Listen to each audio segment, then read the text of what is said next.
এভাবে খুব বেশি দিন পালিয়ে থাকতে পারবো না আমরা।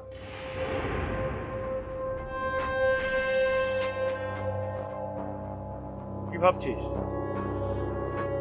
ভেবে কিছু আর পাওয়া যাবে না, সব রাস্তা বন্ধ হয়ে গেছে। চুপ করবে একটু? আমি এখন ভাবছি, আমাকে ভাবতে দে। বললাম তো ভেবে কোনো কাজ হবে না। তুই ভাবলে আসলেই কাজ হবে না, ভাবতে আমাকেই হবে। আমি ভাবলেই কাজ হবে। এতক্ষণ ধরে তো ভাবলি, ভেবে কিছু পেলি? পেলাম। কি পেলি? স্টেট ছাড়তে হবে, যে করে হোক এই স্টেটটা আমাদের ছাড়তে হবে। কি? ভেগাস যেতে হবে। ভেগাস মানে?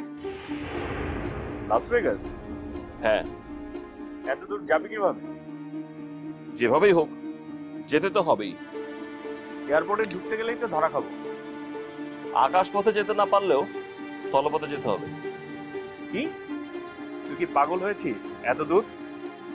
যত দূরই হোক, যত সময় লাগুক, আমাদের যেতেই হবে। আর ডলার লাগবে না, সেটার কি হবে? সেটাই ভাবছি, ডলারটা কিভাবে ব্যবস্থা করব। কোনো উপায় নেই, আমার সব রাস্তা বন্ধ। রাস্তা বন্ধ হয়ে গেলে সবসময় দুটো উপায় থাকে। এক, রাস্তা বদলাতে হয়। দুই, পথে যে বাধা আছে সেটা ভেঙে ফেলতে হয়।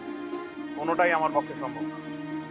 আমি জানি এসব তোর পক্ষে সম্ভব না, আমি আসলে আমার কথা বলছি। যা করার আমাকেই করতে হবে। কি করবি?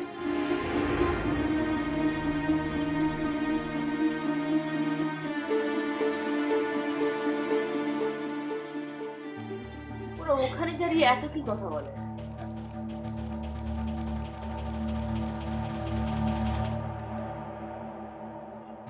Thank you so much.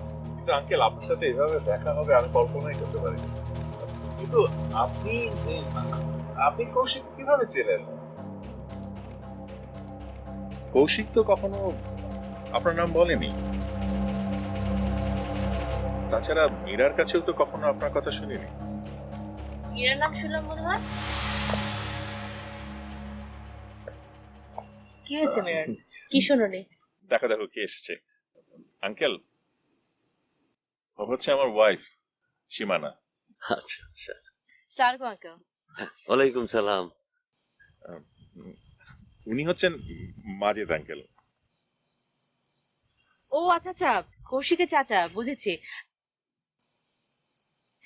আমাকে অবশ্য কৌশিক বলছিল যে আপনারা দুজন আসবেন, আরেকজন আসেনি। হ্যাঁ, ওনার মেয়ে মীরা।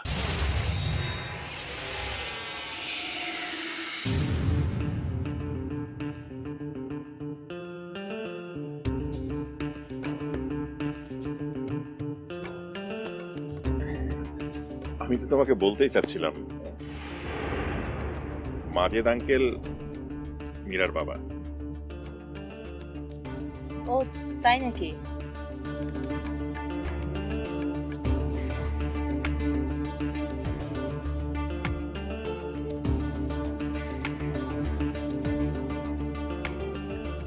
তো মীরা আসেনি কেন?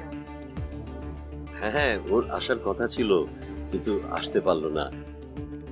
ওই জামাই বাবাজি আজকে ফিরবে তো, তাই। ও আসে। ভাগ্যিস আসেনি, বেঁচে গেছে।